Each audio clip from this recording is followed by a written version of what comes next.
Magandang araw mga boss, dito na tayo sa part 2. Na ang problema nga nito pag napadaan sa lubak, nagkakaroon siya ng ingay dito sa pangilalim. Dahil nga sa yung mga bushing dito sa lower arm, malambot na. Actually mga boss, kung napanood yung part 1, matagal ko nang na-check up ito. Kaya lang wala naman doon narinig na ingay si customer, kaya hindi niya pinagawa. Ngayon meron na siyang narinig na ingay, kaya naniwala na sa akin na kailangan na nga palitan yung bushing niya dito sa lower arm. Sa paglagay niyan mga boss, nakita nyo, di ba? Ipinasok ko muna dito sa kabilang side itong lower arm. Tapos dito naman sa kabilang side mga boss, lilipat ako dyan.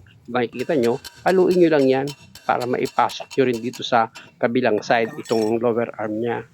Pag okay na, isentro nyo naman ngayon itong butas ng bushing ng lower arm nyo dito sa butas ng cross member na pagkakabitan nyo nga ng bolt. At dahil nga sa mas nauna kong naisentro dito sa butas ng pagkakabitan ko nga ng bolt nitong suspension arm, yan na yung unahin kung lalagyan ko ng bolt. Paluin nyo lang yan mga boss. Yan o. Siyempre, pakiramdaman nyo rin yan kung okay yung pagkakalagay nyo ng bolt. Pag hindi siya tumutuloy, isa lang ibig sabihin nun, hindi nyo siya naisentro. Kung muna isentro ko naman yan, nakita nyo, hinihigpitan ko na yan gamit itong box wrench sa number 19. Dahil okay na, lipat naman ako dito sa kabilang side. Yan naman yung lalagyan ko ng bolt. Pag naglalagay kayo ng bolt mga boss, lalo na pagdating sa mga lower arm, upper arm, lagyan nyo ng grasa yung bolt para mas mahigpitan nyo ng maayos itong bolt and nut nya. Kung makikita nyo, gumamit pa ako ng screwdriver dyan para yung butas nitong cross member at yung butas nitong lower arm bushing, magtapat talaga sila. Tapos nakita nyo, nilalagay ko na itong bolt na number 19. Ayan itinutusok ko na siya. Medyo lumalaban yan mga boss dahil hindi ko naman talaga ma-perfect sa pagsentro nga sa pagkabit nitong bolt. Kaya medyo gagabit ka rin ng diskarte dyan. Uuga-ugay mo ng kaunti itong lower arm. Tapos paluin mo ngayon itong bolt. O, diba? Pumasok na yung bolt. Pwede mo na ngayon ilagay itong nut dito sa ibabaw. Ayan o. Pinapakapit ko na yung thread niyan dito sa bolt. Tapos hihiga ako mga boss para mas maganda. Makita nyo kung paano ko siya hihigpitan. Bali, dalawang tools yung gagamitin ko dyan dahil nga sa bolt and nut itong hihigpitan ko. Kaya gagamit ka dyan ng box wrench na number 19 at socket wrench na number 19. Sa paghigpit yan mga boss, dapat mahigpit na mahigpit siya. Hindi kasi pwedeng maluwag yan mga boss, iingay yan. At bago ko i-final yung higpit dito sa bolt ng lower arm, dapat mga boss itong lower arm, nakadiretso siya, hindi pwedeng nakababa yan. Kumbaga naka-level itong lower arm. Kasi yung bushing yan mga boss, dito nga sa right side, nakatayo. Hindi pwedeng nakatagilid yun. Kaya kailangan nakadiretso itong lower arm mo bago mo i-final yung higpit. Ayan mga boss, dahil sa naka-level na yan, kung makikita nyo, ipina-final ko na yung higpit dito sa bolt and nut ng lower arm. Kita nyo naman, paulit-ulit ko yung hinigpitan.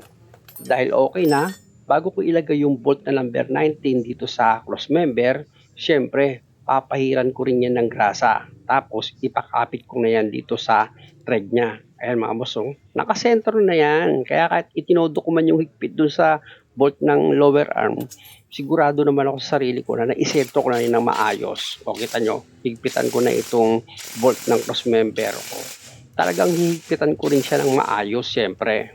Dahil sa okay na, lipat naman ako dito sa kabilang side ng lower arm. Yung bolt dito na number 19, kailangan mahigpitan ko rin yan ng maayos. Dito sa paghigpit na gagawin ko mga boss, hindi ko pwede gamitan ng impact yan kasi nakaharang yung oil pa ng transmission Kaya ang gagawin ko dyan, kung makikita nyo, pinalo ko na lang yan ng ball hammer para sigurado kung nahigpitan ko ng maayos yung bolt dito sa lower arm. Ayan o, diba? Okay na. Ilipat naman ako ngayon dito sa ball joint. Itutulak ko ngayon itong lower arm pababa. Kung makikita nyo, ayan o, itutulak ko pababa. Tapos ito naman ball joint, i-connect ko na yan dito sa lower arm. Nais ko muna yung camera mga boss para makita nyo kung paano ko yan i-connect itong ball joint nya dito sa lower arm. I-shoot ko lang naman itong stud bolt ng ball joint dito sa butas ng lower arm. Ayan mga boss, nakapasok na, di ba? O tsaka mo ngayon ilagay na itong dalawang nut niya na number 17. Ayan, ipakapit mo na sa thread niya. Tapos yung isang bolt, ayan, ipakapit nyo na rin yan sa bolt dito sa ball joint. Ayan, ipakapit ko na yung tatlong tornilyo. Gamit ka na ngayon ng socket wrench mo na number 17. para ma-final mo na nga yung higpit dito sa dalawang nut at isang bolt ng ball joint nyo. Ganon din mga boss, importante na mahigpit yung dalawang nut at isang bolt dito sa ball joint para hindi kayo magkaroon ng problema.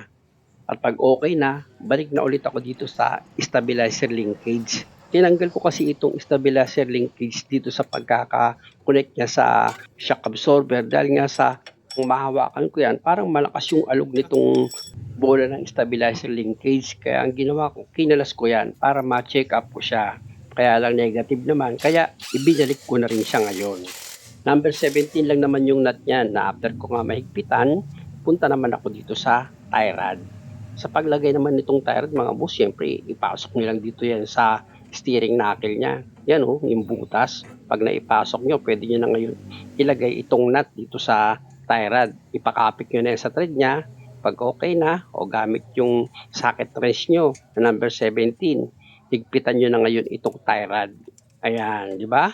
Basic na basic lang naman. Nakita nyo naman, mag-isa ko lang gumagawa. E di, kaya nyo rin.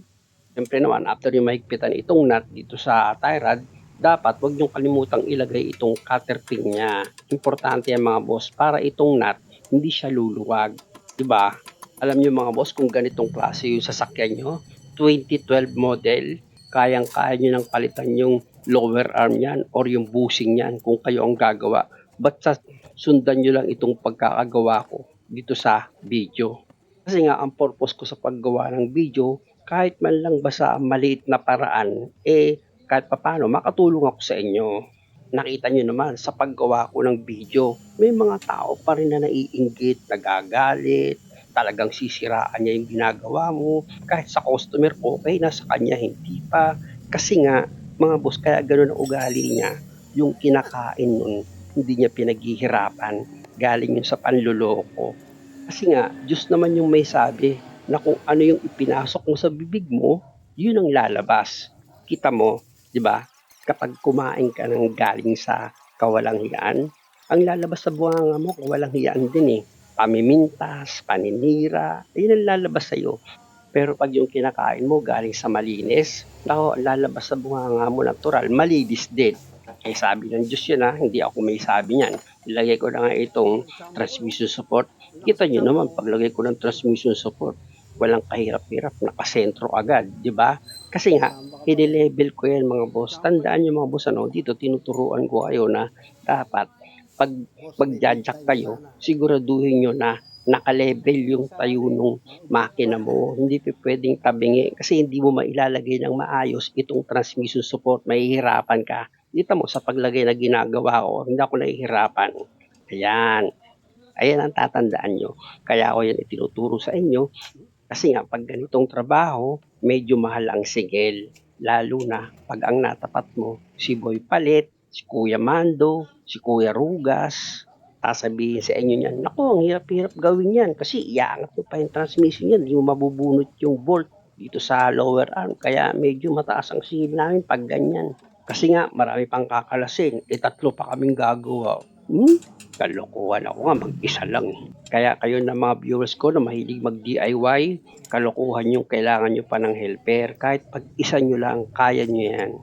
Siyempre naman, bago ka magsimula ng trabaho, manalangin ka muna sa Diyos. Ayun ang pinaka-tamang pamamaraan. Balik na tayo sa trabaho mga boss. Gaya nga ng sinabi ko, dito sa transmission support, sa gilid dyan, meron siyang 2 bolt na number 14. At yung inihigpitan ko dito sa ibabaw ng transmission support, meron siyang 2 bolt na number 14. At siyempre, dito naman sa transmission support na nakakonect na nga dito sa transmission mo, yung center bolt niya sa gitna, number 14 yun, bolt and nut. Tandaan nyo mga boss, sa paghigpit na gagawin nyo sa mga bolt nito, pati yung nut niyan, dapat mahigpit na mahigpit. Hindi pwede yung paktay-paktay na paghigpit. Dapat medyo gagamitan nyo siya ng kaunting lakas. Shoutout ko muna pala si Paul Mark Pulyantes, kasama si Oslek TV ng Maragondon, pati si A-Sport Gas, at si Norberto Crujido. Mga boss, maraming salamat sa pagsuporta. Balik na ako dito sa ginagawa ko. After ko nga mailagay itong housing ng air filter, tapos nailagay ko na rin itong 3 volt na number 10, kung makikita nyo, ipinafinal ko na ngayon yung higpit. Tapos nilagay ko na itong air filter niya, At ito na ngayon yung cover ng air filter. Siyempre, pasok ko na yung inlet hose niyan dito sa cover ng air filter. Lapat ko muna itong hose ng maayos. Tapos yung dalawang tip dito sa cover ng air filter, kinalawit ko na. Tsaka ko ngayon i-connect na itong socket wire ng mass airflow sensor.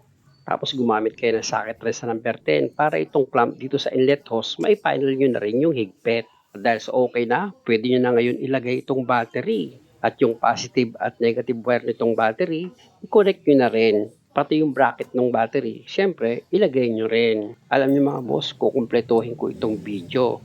Pati yung pagtanggal ko ng lower arm sa kabilang side, ipapakita ko rin sa inyo para matuto kayo.